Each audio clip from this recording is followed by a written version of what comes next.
So we come to the last part of this sad story, this book of Kings. As I've mentioned, I want to now focus on the Babylonian Empire, or at least that part that relates to Kings. In the end of our Assyrian Empire teaching, we met Josiah. Even as a young man, he sought the Lord. And there was this incredible revival that you read about here in chapter 22, chapter 23, the reforms he implements, the Passover that he celebrates, and then the tragedy of him dying in battle.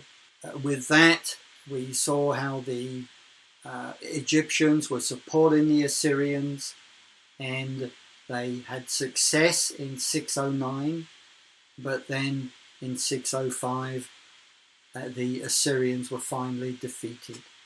And so we come to the Neo-Babylonian Empire. As I've mentioned, it simply means Neo, the new Babylonian Empire. And the reason people talk about this is to distinguish it from the earlier empire, way back in 1728 following. And so that was a long time earlier. But now we have the resurgence. Now, this empire, now the Neo-Babylonian Empire, only lasted for 70 years. It was a very brief empire when we consider the history of time. But it was something that God was doing.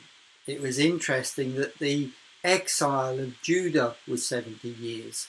And as you'll see, these two pretty much coincide together. The Babylonian Empire was not a large one, considering what was going to come with the Persians and the Greeks.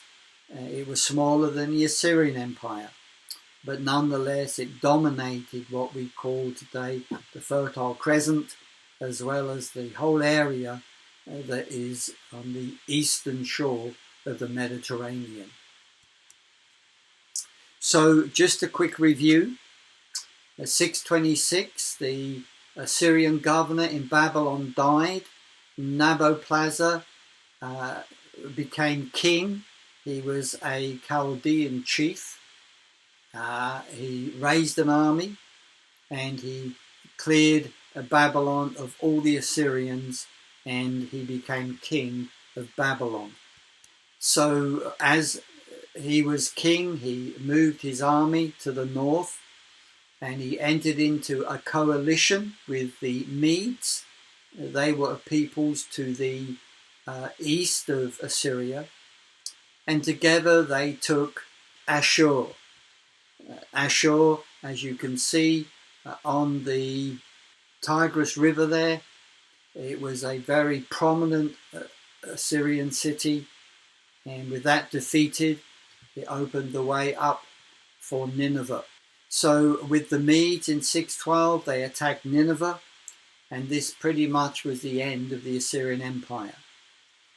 I mentioned before how strong the city was, how impossible it was to take by siege, but the prophecy of Nahum was fulfilled, and part of the wall fell by flood, and there was an opening into the city, and it was taken. The remnant of the Assyrians were driven to the city of Carchemish. Here we have Nineveh that fell, and Carchemish there to the west.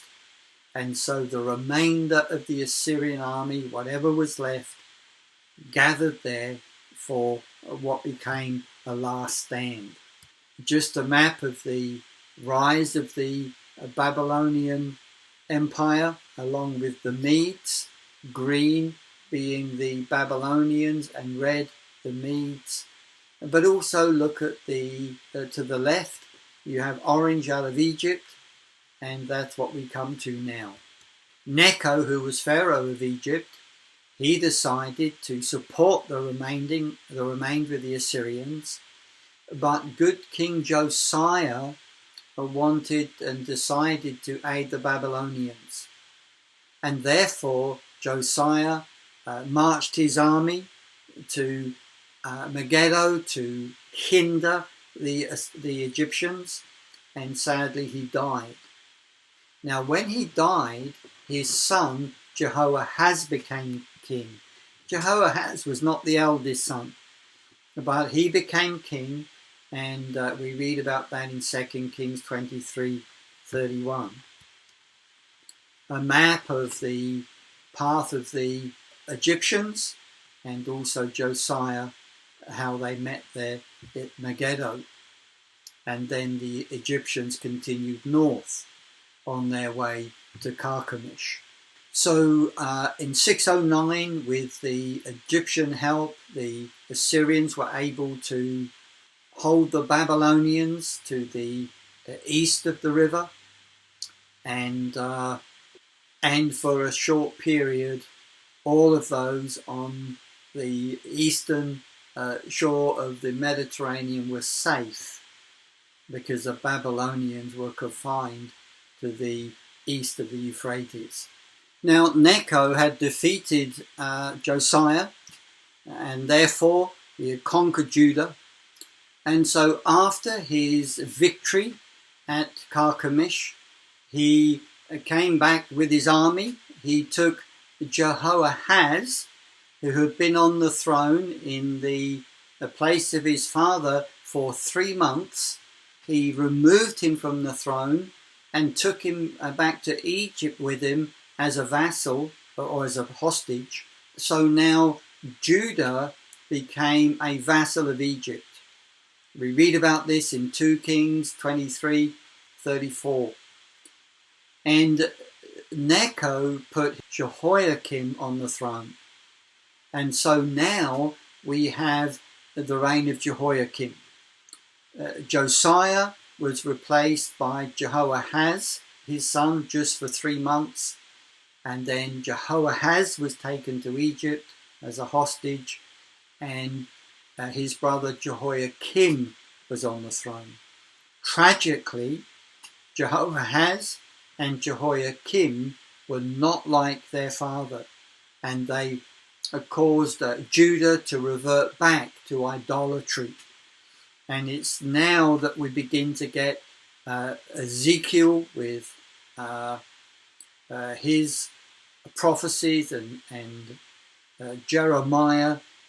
They are beginning, or very soon will begin their ministry.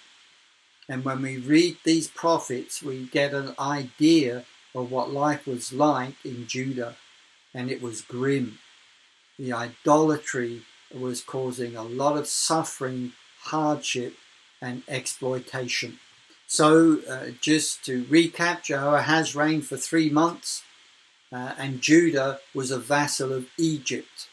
In 605, the Babylonians attacked the Assyrians again, and it was in this year that Nabopolassar died and was replaced by his son Nebuchadnezzar. And it was Nebuchadnezzar that continued the assault on this area on the east of the Mediterranean. Just a brief look again. You can see Carchemish there, and when Carchemish was defeated, the whole of the eastern Mediterranean was open to the Babylonians, and they swiftly took advantage of that. It was in the same year that Nebuchadnezzar laid siege to Jerusalem, and Jehoiakim became his vassal. So from 609 to 605, he was a vassal of Egypt. And then when Nebuchadnezzar laid siege to Jerusalem, Jerusalem submitted to Nebuchadnezzar, and Jehoiakim became his vassal. This is 2 Kings 24:1 following. Now, at this time, in 605, a small group were taken to Babylon. Daniel and his 3 friends were included in this group. Nebuchadnezzar took people that he could train to be part of the civil service to help administer his growing empire, as well as other artisans because he was building Babylon to be a great and what became a very spectacular city. And so a small group were taken into exile in 605. This here is a picture of Nebuchadnezzar's campaigns. You see the different directions that they came, the different times, and the different battles. Now, when we come to 597, Jehoiakim made the mistake that other kings had made, in that he stopped paying tribute to Nebuchadnezzar because he was trusting Egypt. In doing that, Nebuchadnezzar swiftly came to put down the rebellion. He laid siege of Jerusalem and conquered Jerusalem again. And this time, a large group was taken into exile. Ezekiel was one of those. He hadn't started his ministry yet. He wasn't prophesying, but he was taken into exile at this time. And Jehoiakim was killed. Jeremiah prophesied that he'd have a burial of a donkey, probably thrown over the city wall. But his son Jehoiachin came to the throne. Now, Jehoiachin was a young guy when he became king, and after 3 months Nebuchadnezzar changed his mind and he took Jehoiachin hostage into exile, into Babylon. And Jehoiachin was replaced by his uncle Zedekiah. Zedekiah was another son of Josiah. And so the tragedy is that no sons of Josiah continued loving God and serving God like their father. Zedekiah, he was a young man too, but he continued to lead Judah after the ways of idolatry. In 588, Zedekiah made the same mistake as his brother Jehoiakim. He rebelled against Babylon, and Egypt failed to help. And so this time Nebuchadnezzar returned, but this time he was not going to need to return again. He laid Jerusalem under siege for 18 months, and this time he destroyed the city. And so it was in 586 that Jerusalem fell. The temple was destroyed. Many people were killed, and those that were left were exiled. We often in the SBS we talk about 3 exiles: 605, 597, and 586, and therefore we began to have more communities of Jewish people in the Babylonian Mesopotamian area. This is a map there of the path of the Jewish exiles. You'll notice always they went north and then across to the Euphrates and then south. The reason, of course, is directly east of Jerusalem and Judah is desert, and no one travelled through the desert. Incidentally, when Jeremiah prophesies of the coming Babylonians, he always talks about them coming from the north. He says judgment is coming from the north.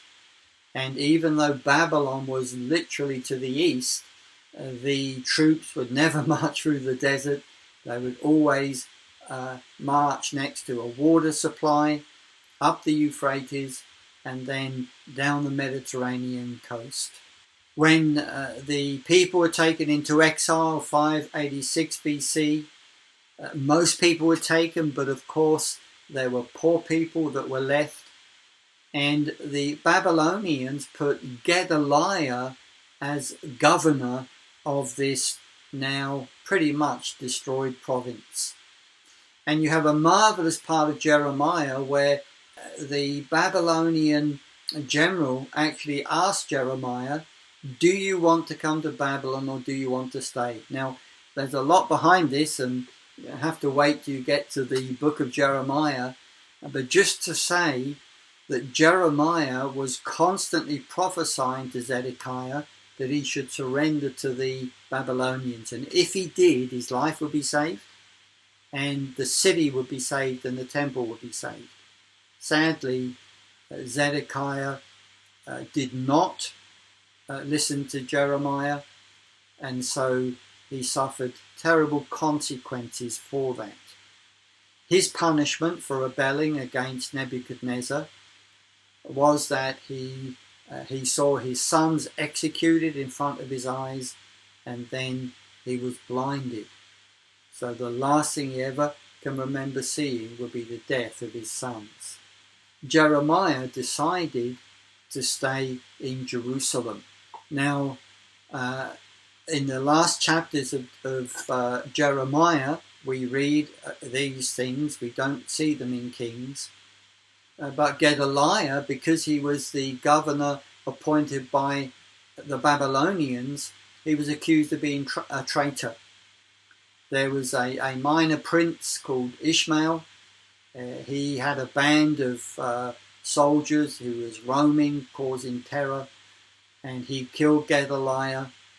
And with that, those few people left were so frightened that the Babylonians would come again, because their appointed governor had been killed, that they went to Egypt, and they forced Jeremiah to go with them.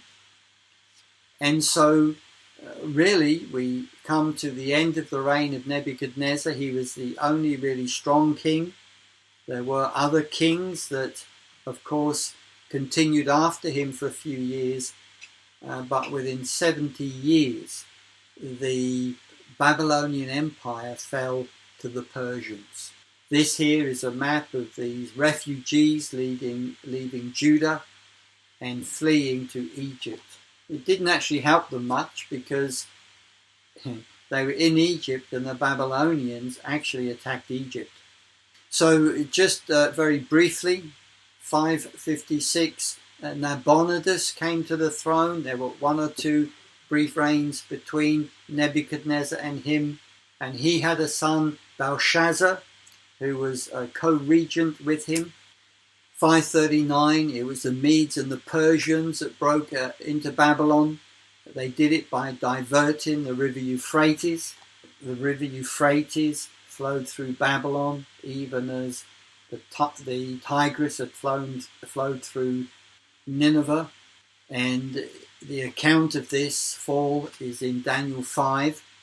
It fell in a single night. And the date again is 539 BC.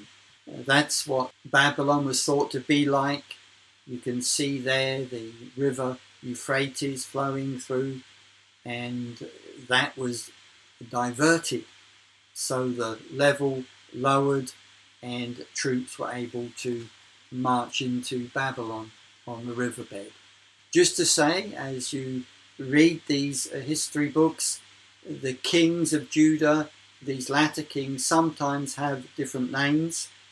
Presumably one name was the name that they were given as children when they were born, and then they have their throne name. And so sometimes you find different names used. Jehoahaz is known as Shalom, Jehoiakim, Eliakim, and Jehoiachin is known as Coniah or Jeconiah. So just note that as you read Kings and then you move into some of the prophets, this can be helpful. So again, just as a framework, dates to remember, you have 612, the fall of Nineveh. 609, the first battle of Carchemish. This is when the Babylonians were held to the east of the Euphrates. The second battle of Carchemish. This is when the Babylonians finally defeated the last of the Assyrians and made their way down the eastern Mediterranean coast. And 605 is the first deportation. Now, Let me say that some scholars would consider this not a deportation. We could have a bit of a discussion on that. The reason is it was really only a few taken to be trained in Babylon, to be part of the Babylonian civil service. Maybe some artisans were taken. But it's interesting how when Daniel, in the book of Daniel, is considering the return, he reads Jeremiah. Jeremiah speaks of 70 years of exile, and Daniel counts that 70 years beginning in the date that he left. He was taken, which was 605. And so I do think there's a good case for talking about this as the first deportation, or the first group going into exile. 597, the second one, the second deportation, and Ezekiel was among them. He had not started his ministry. He was going to be in exile for 5 years before that began. But you'll read that in the book of Ezekiel. 588 is the siege of Jerusalem begins, and 586 it falls. And it's 539 that Babylon falls to the Persians. Just for fun, here we have a picture of Babylon with the ziggurat worship place, the river Euphrates. Of course, we don't really know what it was like. This is an artist's image of the famous Ishtar gates. These have been found in archaeology. Again, the artist's impression there. So with this, we come to the end of the book of Kings. For me, it's always a bit depressing when we come to the end of Kings, because as I said in the introduction, the first video, the book of Kings begins with such glory, the splendor of Solomon, the peace that was in the land, the victory over all the enemies. We see all of this, this magnificent temple built, covered with gold inside and out. We find the glory of the Lord filling the temple. We find all of these marvelous things. And when we come to the end of Kings, there's nothing left. And it really is depressing. And as I've tried to show, we see the grace and kindness and patience of God all over this book. But the last paragraph is really interesting. Chapter 25, verse 27.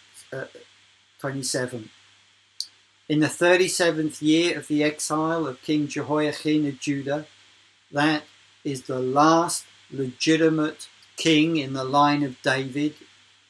His uncle Zedekiah wasn't really that.